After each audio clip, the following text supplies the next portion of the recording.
Good morning, my dear children. So, in the last class we were learned about electromagnetic induction, Fleming's right hand rule and all, isn't it? So today we are going to discuss about AC current, DC current, AC generator and all. So first of all, you can see one picture, one circuit diagram you can see here. Here a galvanometer, a cell, a switch is connected in series. A galvanometer, a cell and a switch. Galvanometer, cell and a switch is connected in series, so that you can see that. Please check, can you check the current, how the current is moving, in the circuit here. So you can see that the current, the flow of electrons or the movement of current is from here negative to positive, and here the current moves only in one direction. Here the current moves only in one direction. And then you can see in the second picture. In the second picture you can see a solenoid is connected to a galvanometer. A solenoid is connected to a galvanometer, and when a magnet is moved in and out of the solenoid, what happens? We can see a deflection in the galvanometer, and that deflection is changing continuously. Sometimes when we push the when we insert the magnet inside the solenoid, we can see the galvanometer deflects to one side, and when we pull out the magnet outside, what happened? The galvanometer deflects into another side. That means the movement of current is in opposite direction. The direction of current is changing. So in the first case, the direction of current is in a unidirectional way. Means it is not changing. The direction of current is not changing, and here the magnitude also not changing. But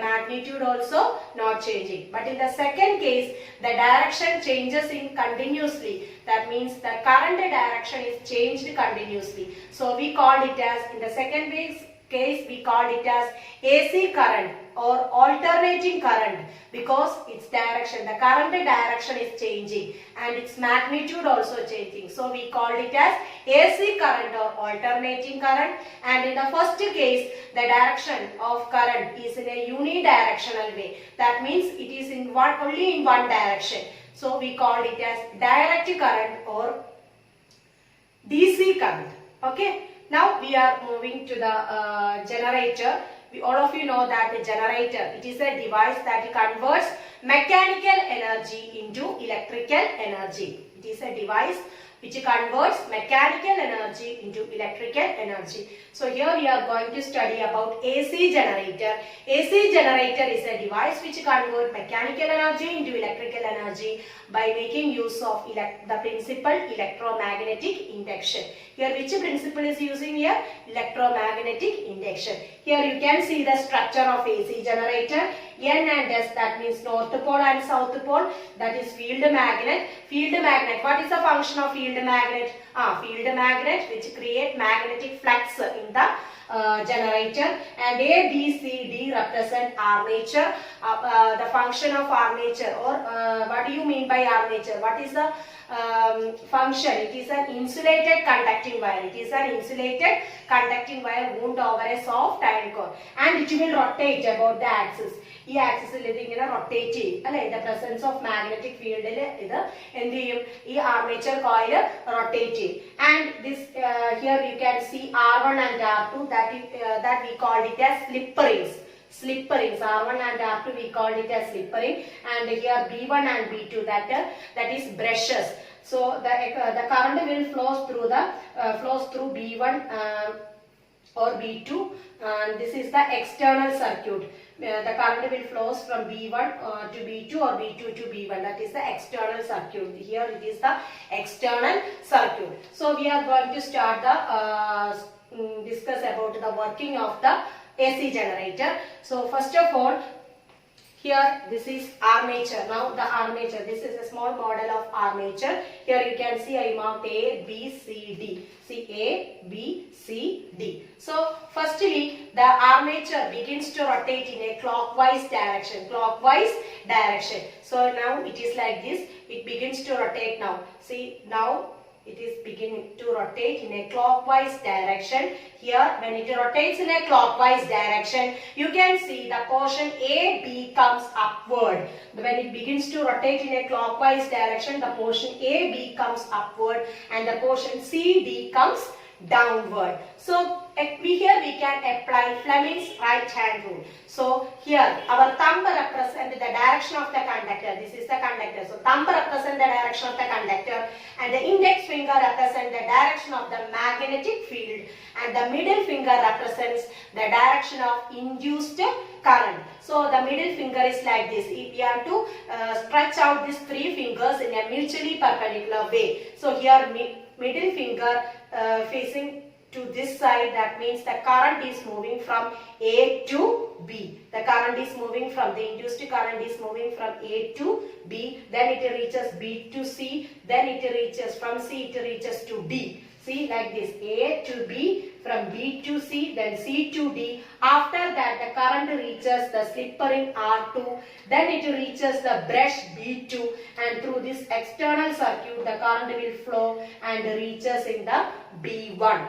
So, when the portion AB comes upward, the current direction is from A to B, B to C, C to D, then R2, it reaches in R2 slip ring, then it reaches in the B2, and through this external circuit it reaches to B1. So the direction of the induced current in the coil A, B, C, D is from A to B, and the direction of induced current through the external circuit is from B2 to B1. ഇവിടെ ഇങ്ങനെയല്ലേ R2 ൽ വന്ന് B2 ൽ എത്തി, B2 ൽ നിന്നും പിന്നെ B1 ൽ എത്തി.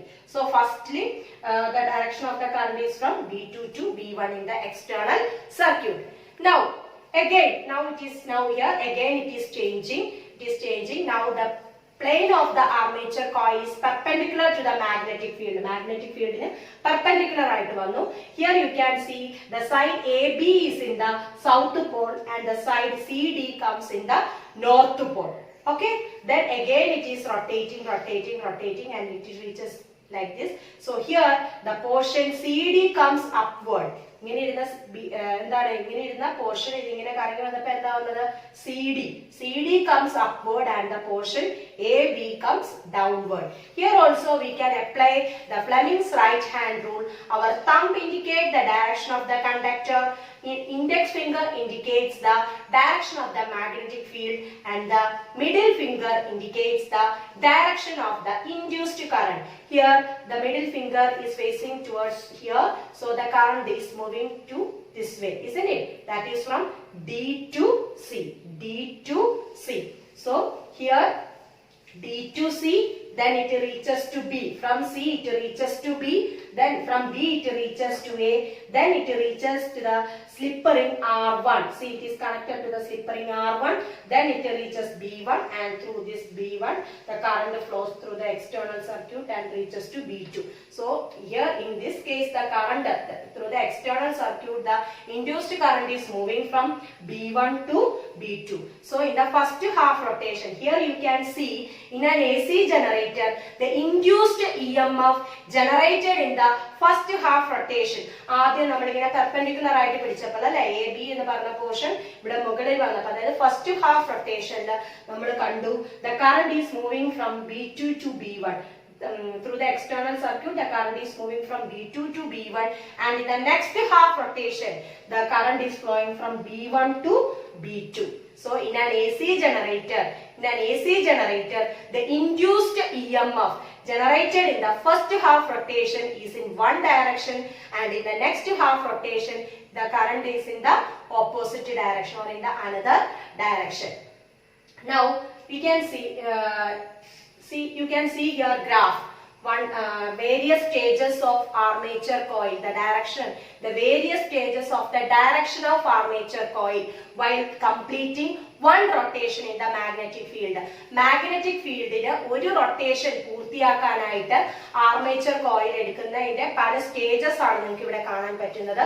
Under that you can see one graph also. In that graph you can see in the x-axis degrees of measures are noted, and in the y-axis EMF is noted over there. So you have to compare these two. ഈ direction ആർമേച്ചറിന്റെ direction അനുസരിച്ച് graph നിങ്ങൾ compare ചെയ്യുക. So listen, I will tell you. Now can you tell me the direction of the armature coil? The direction of the armature coil is perpendicular to the magnetic field. അല്ലെ, ഇങ്ങനെ ഇരിക്കുക എന്ന് പറഞ്ഞാൽ എന്താണ്? ഇത് magnetic ഫീൽഡിന് perpendicular ആയിരിക്കുക. So when the plane of the armature coil is perpendicular to the magnetic field, what happens? Here the EMF produced is 0, and because why the EMF produced is 0? Because the rate of magnetic flux is minimum here. ഇവിടെ magnetic flux ന്റെ rate minimum ആണ്, അതുകൊണ്ട് തന്നെ അവിടെ ഉണ്ടാവുന്ന EMF 0 ആണ്. ഇനി when the direction of the armature coil is parallel to the magnetic field, ഇങ്ങനെ ഇരിക്കുക എന്ന് പറഞ്ഞാൽ പാരലൽ ആയിട്ട് ഇരിക്കുക മാഗ്നറ്റിക് ഫീൽഡിന്. മാഗ്നറ്റിക് ഫീൽഡിന് പാരലൽ ആയിട്ട് വരുമ്പോൾ എന്താ സംഭവിക്കുന്നത്? Here the EMF is maximum. എന്തുകൊണ്ടാണ് EMF maximum എന്ന് പറയുന്നത്?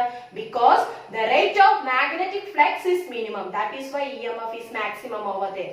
Maximum here. So here the same graph you can see here also. Here in firstly, that means the plane of the armature coil is perpendicular. എന്തായിരുന്നു? EMF 0 ആയിരുന്നു. ഇനി അത് parallel ആയിട്ട് വന്നപ്പോൾ എന്തായി? ഇവിടെ EMF കൂടി അല്ലെ, EMF മാക്സിമത്തിലെത്തി. then അത് 90, 91, 92 ഇങ്ങനെ ഇത് കറഞ്ഞ ഇത് പാരലൽ പൊസിഷനിൽ വന്നപ്പോഴത്തേക്ക് എന്താണ് ഇവിടെ കൂടി. അതിനുശേഷം ഇത് ഇങ്ങനെ റൊട്ടേറ്റ് ചെയ്യുന്നതിനനുസരിച്ച് ഇത് പെർപെൻഡിക്കുലറിൽ വരുമ്പോൾ എന്താണ്? ഇവിടെ EMF കുറഞ്ഞു വരുന്നു. അതിനുശേഷം ഇത് ഫസ്റ്റ് ഹാഫ് റൊട്ടേഷൻ 180 ഡിഗ്രിയിലാണ് നടക്കുന്നത്. അതിനുശേഷം നിങ്ങൾക്ക് കാണാം ഗ്രാഫിന്റെ ഡയറക്ഷൻ ചേഞ്ച് ജസ്റ്റ് ഓപ്പോസിറ്റ് വേയിൽ പോകുന്നതാണ്. അതായത് ഇതിന്റെ നെക്സ്റ്റ് ഹാഫ് റൊട്ടേഷൻ നമ്മൾ പറഞ്ഞു കറന്റ് മൂവ് ചെയ്ത് എങ്ങനെയായിരുന്നു? ഫസ്റ്റ് ഹാഫ് റൊട്ടേഷൻ എക്സ്റ്റേണൽ സർക്യൂട്ടിലൂടെ B2 to B1 വന്നായിരുന്നു. നെക്സ്റ്റ് ഹാഫ് റൊട്ടേഷനിൽ നമ്മൾ കണ്ടു current direction is from B1 to B2. അതുകൊണ്ടാണ് ഇവിടെ കറന്റിന്റെ ഡയറക്ഷൻ ചേഞ്ച് ചെയ്തത് കൊണ്ടാണ് ഇത് ജസ്റ്റ് ഓപ്പോസിറ്റ് ഡയറക്ഷനിൽ പോയത്. ഇതാണ് ഇതിന്റെ ഗ്രാഫിക്കൽ റെപ്രസെന്റേഷൻ ഇതാണ്. ഇനി the time taken by the armature coil to complete one rotation. ഈ ആർമേച്ചർ കോയിൽ ഒരു റൊട്ടേഷൻ പൂർത്തിയാക്കാൻ എടുക്കുന്ന time, the time taken by the armature coil to complete one rotation, we called it as period, and it is denoted by the letter T. Okay, and the number, next we are going to discuss about the frequency of AC. See here the number of cycles per second. The number of cycles per second is the frequency of AC. Here you can see here one, ഇത് armature കോയിലിന്റെ ഒരു റൊട്ടേഷന്റെ കാണിക്കുന്ന graph ആണ്. അപ്പൊ ഇതൊരു 1 cycle ആണ് അല്ലെ, ഇത് 1 സൈക്കിൾ ആണ്. ഇപ്പൊ ഇത് ഇങ്ങനെ ഗ്രാഫ് ഇങ്ങനെ മൂവ് ചെയ്തു ഇങ്ങനെ മൂവ് ചെയ്തു ഇങ്ങനെ മൂവ് ചെയ്തു ഇങ്ങനെ മൂവ് ചെയ്തു അല്ലെ, ഇതിങ്ങനെയല്ലേ പോകുന്നത്. അതായത് ഇത് 1 സൈക്കിൾ, ഇത് നെക്സ്റ്റ് സൈക്കിൾ അല്ലെ. അപ്പൊ ഇങ്ങനെ ഒരു സെക്കൻഡില് എത്ര നമ്പർ ഓഫ് സൈക്കിൾസ് എത്ര ഉണ്ടോ അതാണ് എന്ത്? AC, ഫ്രീക്വൻസി ഓഫ് AC എന്ന് നമ്മൾ പറയുന്നത്. It is called frequency of AC. ഇപ്പം നമ്മൾ പറയാണ് ആർമേച്ചർ കോയില് ഇപ്പം 50 ടൈംസ് റൊട്ടേറ്റ് ചെയ്തു. ആർമേച്ചർ കോയിൽ 50 ടൈംസ് റൊട്ടേറ്റ് ചെയ്തെങ്കിൽ എന്തായിരിക്കും? അത് അതിന്റെ ഫ്രീക്വൻസി ഓഫ് AC 50 ആണെന്നുണ്ടെങ്കിൽ 50 hertz, armature 50 frequency of AC 50 hertz ആണെന്നുണ്ടെങ്കിൽ അതിന്റെ അർത്ഥം അതിന്റെ ആർമേച്ചർ കോയിൽ 50 ടൈംസ് റൊട്ടേറ്റ് ചെയ്തു എന്നാണ്. എന്താണ്? 50 ടൈംസ് റൊട്ടേറ്റ് ചെയ്തു എന്നാണ്. അപ്പൊ ഇതാണ് AC ജനറേറ്ററിനെ പറ്റി നമ്മൾ പറഞ്ഞത്. നമ്മൾ ഡിസ്കസ് ചെയ്തു ഫീൽഡ് മാഗ്നറ്റ്, അതിന്റെ പാർട്സും എല്ലാം ഡിസ്കസ് ചെയ്തു. നന്നായി പഠിക്കുക, ഡയഗ്രാം നന്നായിട്ട് പഠിക്കുക, അതിന്റെ ഗ്രാഫിക്കൽ റെപ്രസെന്റേഷൻ നന്നായി പഠിക്കുക. So hope all of you understood about AC generator. So thank you.